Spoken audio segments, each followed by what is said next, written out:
गुर साहब क्या लगता है साइफर केस में हाई कोर्ट से रिलीफ मिल जाएगा खान साहब को? देखो, हम तो हमेशा से अदालतों पे एहतराम करते हैं और अदालतों से दरख्वास्त करते हैं और हर मौके पे अदालत के सामने आते हैं। अब अदालतों पे मुनहसर है कि इन सीरियस सिचुएशन का नोटिस ले और जल्द से जल्द इस पर ऑर्डर फाइल करे। और जितनी वायलेशन कल मैंने अपने आंखों से देखी है, इतनी वायलेशन मैंने ज़िंदगी में कभी भी किसी क्रिमिनल ट्रायल में नहीं देखी, सिविल में नहीं देखी, क्रिमिनल तो दूर की बात है।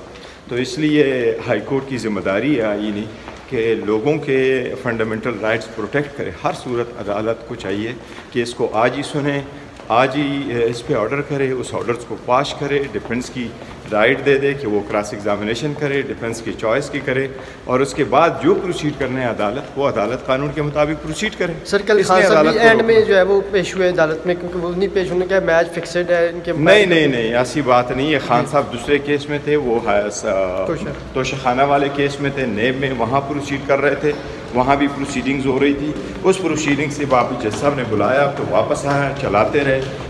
खान साहब ने रिक्वेस्ट भी की कि मेरे विटनेसेस मौजूद है, तो इसलिए ये तो अक्यूज का राइट है ना, ये तो मिनिमम है। मिनिमम देखो जज को सर ये इलेक्शन से तवज्जो हटाने के लिए तो नहीं हो रहा? खान साहब के केस तेज कर दिया गया 8 फरवरी से पहले, कह रहे हैं कि 8 फरवरी से पहले और आज कल में फैसला भी हो सकता है। नहीं, इंशाल्लाह इलेक्शन होंगे, वक्त पे होंगे और जो भी फैसला आएगा मैं आपके वसातत से भी और सारी मीडिया की वसातत से अपने सारे प्रपोजर, सेकेंडर, हमारे कैंडिडेट्स और जो हमारे पार्टी के जितने वर्कर है और अवामुन्नास को मैं कहता हूँ कि इश्तियाल में ना आना, पुरामन रहना, कानून को हाथ में ना लेना। इंशाल्लाह ताला जो भी होगा अल्लाह के रहम और करम से अदालत है और हाई कोर्ट और सुप्रीम कोर्ट इस सारी अगर कन्विक्शन भी करते हैं और सज़ा भी दे देते हैं, इंशाल्लाह ताला ये सारी सज़ाएँ ख़त्म हो जाएगी। खान साहब वापस आएंगे, आपके सामने होंगे, लेकिन आप कानून के मुताबिक चले, पुरअमन रहे, तहम्मुल करे, बर्दाश्त करे और तवज्जो इलेक्शन से न हटवाएँ। इस वक्त मौजूद है इस्लामाबाद हाई कोर्ट में और आपसे कुछ ही देर पहले जो है वो 10 साल कैद की सज़ा सुनाई गई है पानी चेयरमैन इमरान खान साहब और शाह महमूद कुरैशी साहब को। मेरे से इस वक्त मौजूद है इमरान खान साहब के वकील है सिकंदर ज़ुल्करनैन साहब। सर क्या ऐसा देखते हैं इस फैसले में? फैसला भी पढ़ेंगे तो पता लगेगा, मगर जो कुछ किया गया पीर वाले दिन के हमें बाहर निकाल दी गया और स्टेट अपॉइंटेड काउंसिल के थ्रू जरा रात को 12-1 बजे करवाई गई और 12-1 बजे मामला, ये ऐसे लग रहा है कि जैसे मामला पहले से तयशुदा था। सर कैसा क्या कहेंगे इस वजह से कि इतनी जल्दी फैसला सुनाने की? जाहिर बात है, हेस्ट मेक वेस्ट।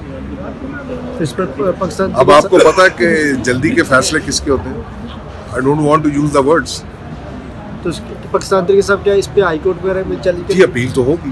तो लगता है कि आज केस लग जाएगा? नहीं, आज नहीं लगेगा। आज हमने अपना किया हुआ है कि हमें बतौर वकील काम नहीं करने दिया गया, हमने वो पिटीशन की हुई है। तो सर ये जब वो इन्फ्रक्चर्स ये लगता है कि ये फैसला कमजोर फैसला है या ये पढ़ने पर पता लगेगा। अभी तक आपको कॉपी क्या, हमें तो एविडेंस नहीं मिली पिछली, अभी तक न ऑर्डर मिला, तो कॉपी इस फैसले की कहाँ से? तो सर क्या आज वकला को उधर हाई कोर्ट में डियाला जेल नहीं, फैसले पर तो नहीं होते ना। हमारी तो वैसे भी एंट्री कल बंद कर दी कि भाई आप उसके लॉयर ही नहीं है तो आप कैसे जाएंगे, इसलिए कल एंट्री बंद कर दी गई थी। Thank you very much.